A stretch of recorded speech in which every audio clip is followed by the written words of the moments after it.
எங்கள் வீட்டில் எனக்கு பிடிச்ச இடத்துல இந்த இடமும் ஒரு இடம். இங்கே வந்து கீழே தண்ணி தொட்டி இருக்குது. எப்போயாவது பாத்திரம் கழுவலாம் அப்படின்னு நினச்சா கூட அந்த தண்ணி வந்து இந்த தண்ணி தொட்டியோட இதை சுற்றி போய் தான் வெளியே போகும். அதனால் அந்த அழுக்கு தண்ணி எதுவும் உள்ளே போயிடுமோன்னு சொல்லிவிட்டு நான் இங்கே வாஷ் பண்ண மாட்டேன்.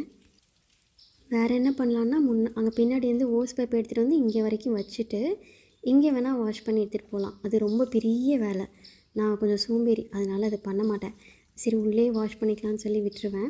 எப்போயாவது துணி அலசுறதை மட்டும் இங்கே பின்னாடி அலசிக்குவேன். அதுவுமாரி சோப் போட்டோம்னா அந்த அழுக்கெல்லாம் வந்து கீழே அப்படியே படிஞ்சு போயிடும். விட்டுடுவேன் அதை அப்படியே. இன்றைக்கி வாஷ் பண்ணலாம், நாளைக்கு கழுவி விடலாம் அப்படின்னு சொல்லிட்டு விட்டுருவேன். அதனால் இங்கே பின்னாடி அந்தளவுக்கு பெருசாக எதுவும் வேலை செய்ய மாட்டேன். ஆனால் உட்காந்து டைம் ஸ்பெண்ட் பண்ணுறதுக்கு பிடிக்கும். என்றைக்காவது ஒரு நாள் டீ குடிச்சிக்கிட்டே அப்படியே உட்காந்துருப்பேன். வெயில் கம்மியாக இருக்க டைமில் கொஞ்சம் உட்காந்துருப்பேன். இந்த பின்னாடி இருக்க இந்த ஸ்டெப்ஸில் உட்காந்துருப்பேன். துணி காய போடுற நேரத்தில் பசங்க கொஞ்சம் இங்கே உட்காந்து விளாடுவாங்க. இங்கே பூரா அந்த அரணை எல்லாம் கொஞ்சம் அதிகமாகவே வரும். அதனால் பசங்களை வந்து ரொம்ப இந்த சைடு விட மாட்டேன்.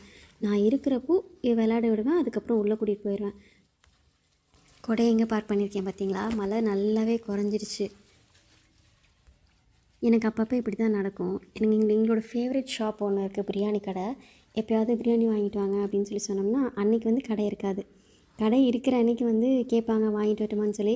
இல்லை இன்றைக்கி வீட்டில் டிஃபன் பண்ணிட்டேன் வேணாம் அப்படின்னு சொல்லிடுவேன். அதே மாதிரி இன்றைக்கி வீடியோ எடுக்க ஸ்டார்ட் பண்ணதுக்கப்புறம் மழை சுத்தமாக குறைஞ்சி போச்சு.